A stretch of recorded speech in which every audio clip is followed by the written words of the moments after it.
Hi guys, it's Carrie here from Carrie's Kitchen. I wanted to hop on here real quick and show you what I was making in my kitchen today.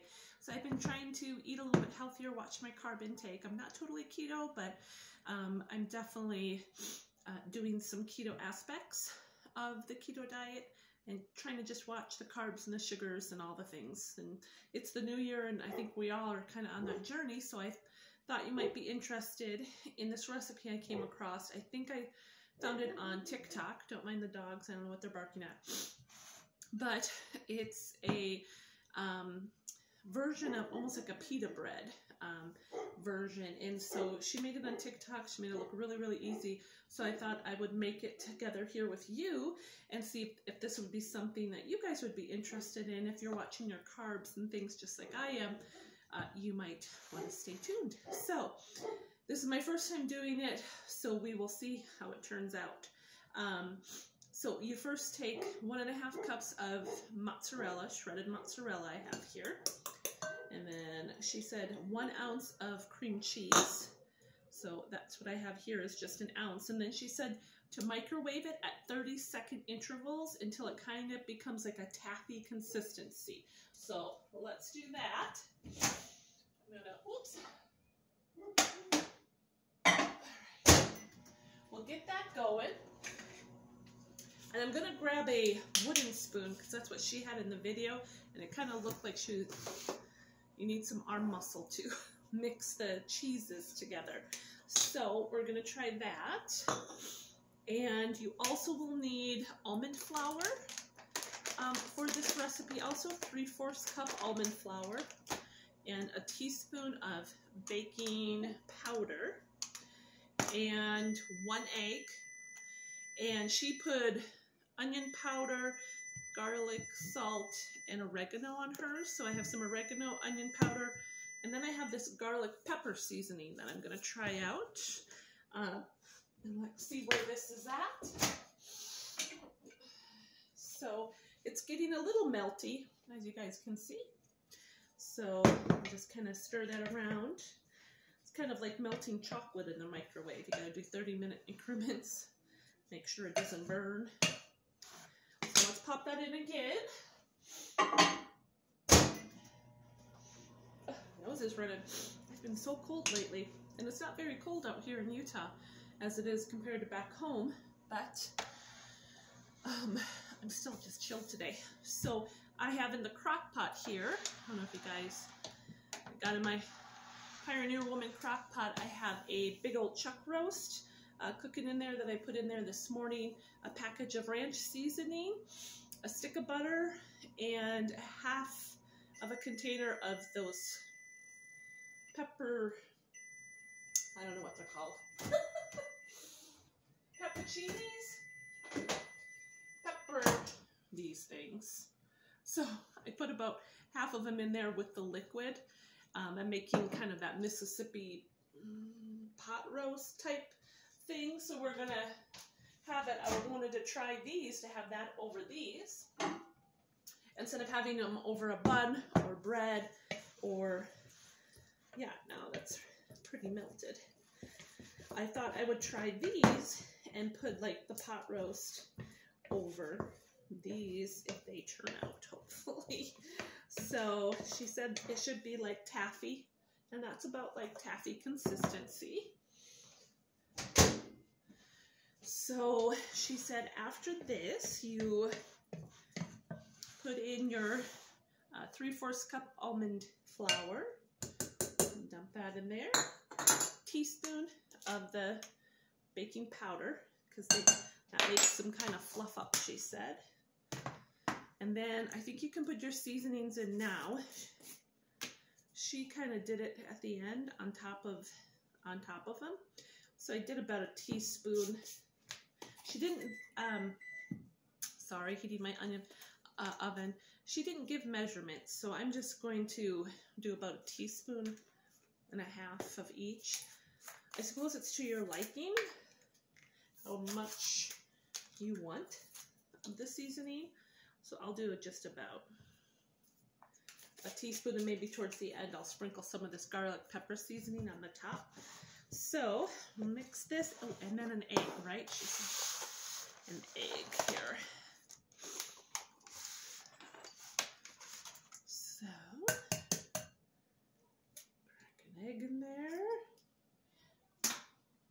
if you can't get farm fresh eggs, which I can't because we can't have chickens in our neighborhood, which is stupid, but if you can, you are blessed. But I'm not able to. So the second best thing is I try to get them from people that I work with. But if they're not able to give me any, try to at the store get organic and pasture raised eggs. We get this Pete and Jerry's, and they're organic and they're free range, so they're not inside. So they're raised outside. So I'm learning more a lot about like things that we're eating and how things are raised, and so they say you want to do that. So try to get those kind of eggs. They're better for you. So I am going to dump this out. She said she had parchment paper and she rolled them out between parchment. So I'm just gonna put this out and do another sheet on top. That's how she did it in the video. So I think she did, I don't know how big her rolls out were, but I'll do about like that size. Maybe a small baseball, tennis ball type size is what I would say. I suppose you can make them ever how big or how small you want them. And she did say that it will be sticky, so it will stick, but she said what you can do is spray some coconut oil or avocado oil or whatever oil you use and spray it on your hands, and that will help maybe from the dough sticking. So with this batch, I think I'm only going to be able to do 4, and I think that's what she did in the video too, is she did 4 rolled out balls of kind of like dough here. I'm just going to scrape all that up there. It still kind of sticks to your fingers, but it's okay. So you kind of put them out like that, as you can see, and then she put parchment paper on top. I'm going to just wash my hands off. It smells good though, you guys. But it's like cheese with a side of cheese and an egg. So what's not to like, right? Then she took this and rolled them out. I'm just going to kind of squish them down and roll them out. So again, you can make them probably as big or as small as you want. You want to make them a little bit smaller. And I'll experiment with this, and that's the fun thing about doing new recipes and things. You experiment. So, oops. And you tweak it and make it your own. Ooh, there they are. That turned out pretty slick. This one's kind of over in this other one, but it's pretty thin, so maybe I'll just cut it, separate it, and there you have them. And so she just put this on a cookie sheet, like so, and she cooked it in the oven.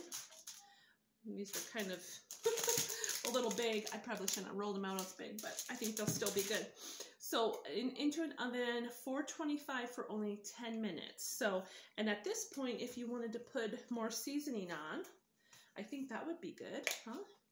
So I'm just going to sprinkle my garlic pepper seasoning over the top, make them a little bit more flavorful. I'm going to stick them in the oven here. Put the timer on. Okay, so about 10 minutes, and I will let you guys see them, see the end result. Hopefully they turned out, and we'll meet you back here. Okay guys, the timer just went off, and it smells amazing in here. I wish you guys could smell what I'm smelling. It legit smells like garlic bread. So let's get them out here. Woo, it's hot oven. They look good, you guys, look. Ooh. They legit look like a pita bread, like you would buy in the store, but without all the carbs and the sugar and everything. So they look amazing. They smell amazing. They're just, they're hot. But let me have them cool down a bit. I was just gonna get one of my little spatulas here. But they smell amazing, you guys. And they have a great consistency, and they're crispy, and look at, they're nice and brown on the bottom. Yummy, and they've puffed up and bubbled up a little bit like a pita bread would. And it smells amazing. It smells just like garlic bread. I wish you could smell it. So many options. I'm so excited about this. It was super simple. You saw how I made it. Super easy, super simple. You can use these for pizzas. You could use them for, you know, just lunch with turkey and cheese. You can use them, put extra cheese on top and make like a cheesy bread with it. I mean, like my brain is just blown at all the possibilities you could do with this. And just, or slice them into strips and serve them with a low sugar marinara, like little garlic breads. Whatever, like tonight I'm gonna have it over, like I told you, my pot roast that I'm making with the peppers and all the goodies. I'm just shredding it up. It looks amazing, and this smells amazing, you guys. So I'm gonna shred this up, put it back in all those juices and all those peppers in the crock pot, and then I'm gonna serve it over these and put a little Swiss or mozzarella cheese, pop it in the broiler for just a minute to get that cheese nice all and bubbly, and that's going to be our dinner. So I just wanted to show you another option for maybe some people that are going low carb, that are keto, or that are just kind of watching their sugars, if they're pre-diabetic, whatever your journey is. I wanted to give you another option for bread, because I know that's a tough one for a lot of people, and for me too. And so this is exciting for me. So I'm going to be making these a lot, just because it's so simple. The ingredients are simple, cheap, and easy to throw together, and just make a bunch of these. So I hope you liked today's video, and stay tuned. I'm actually going to be doing something with this nice head of cauliflower for tonight's dinner too. Last night I just roasted cauliflower, cut it all up, olive oil, salt, pepper. But tonight I saw again on TikTok, they cut it up and they kind of made like a twice baked potato with it. So they boiled this so it was soft, and then mixed it with a whole bunch of yummy goodness and cheese and bacon bits, and topped it with green onion and sour cream, so almost like a baked potato. So that's what I'm going to make also. So stay tuned for maybe some more carb-friendly, keto-friendly recipe ideas on my channels. So again, that's kind of what we've been eating here, trying to shed a few pounds, and so that's probably what you're going to see coming from my kitchen here. So hopefully, keep watching, and hopefully you guys will like what I'm making here, and give you guys some ideas too, and give you some different options, because sometimes it's hard when you're trying to watch your carbs and sugars, but there's so many ideas out there now. So I just wanted to share this quick one with you, and I hope you guys have a good night, and I will see you back again. See ya!